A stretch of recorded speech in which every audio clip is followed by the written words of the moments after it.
Well, Hollywood writers have reached a tentative deal with studios after 146 days on the picket line. They may be able to finally hang up their signs.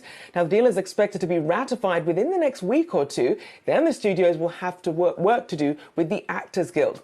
Now, SAG-AFTRA tweeted following the WGA news saying, quote, "We look forward to reviewing the terms of the WGA and AMPTP's tentative agreement, and we remain ready to resume our own negotiations with the AMPTP as soon as they're prepared to engage on our proposals in a meaningful way." Well, joining me now for the latest on this is Alex Weprin, media and business writer for The Hollywood Reporter. Good to have you on the show, Alex. So at least some welcome relief here at this point. What do we know about what this means in terms of the shows that we can expect to come back online and start production? Well, Rochelle, the first shows that are going to come back are the late night shows. They've been dark since the writers went on strike back in May. Those should come back online in the next couple weeks or so. Depends on when they can get staffs to the office. The thing with a lot of the other scripted movies and TV shows, though, is that those really can't resume production until SAG-AFTRA has a new deal as well.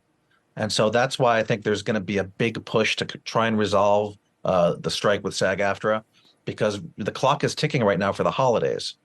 So I think that there's going to be a big push to kind of resolve that strike. And until they do, most scripted film and television is still going to be shut down. So then in terms of some of obviously there's overlapping issues with the WGA that SAG-AFTRA has, but what are some of the more complex ones which are going to hold up production getting back on track?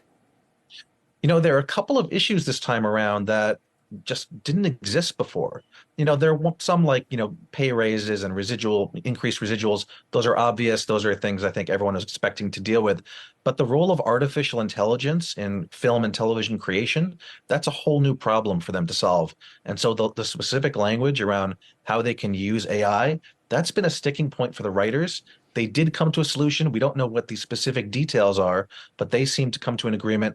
That's going to be a sticking point with the actors as well, who are really worried about, virtual actors or AI-generated actors being used in film and television production.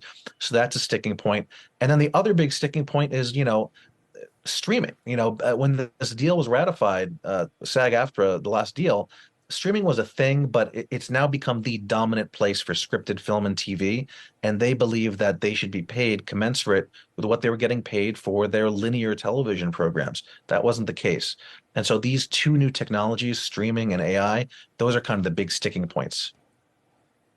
Because it really does come to really future-proofing the industry. As you mentioned, a lot of things just weren't on the radar when a lot of these original deals were negotiated. And I do want to bring up something that you mentioned, which is about the timing, because you were saying in your notes that and the importance of reaching a deal before Thanksgiving. Otherwise, we could see these strikes go into 2024. What sort of domino effect, then, does that mean for production and even being able to get some of these shows out? Yeah, I mean, look, let's say that SAG and the studios resume talks at some point this week, maybe later this week. Then you're talking about a couple of weeks to negotiate a deal at best, and then it'll take a couple of weeks for it to get ratified. SAG is a very big union. There's over 100,000 members. And at that point, you're just about at Thanksgiving. And between Thanksgiving and Christmas, that's when Hollywood usually shuts down.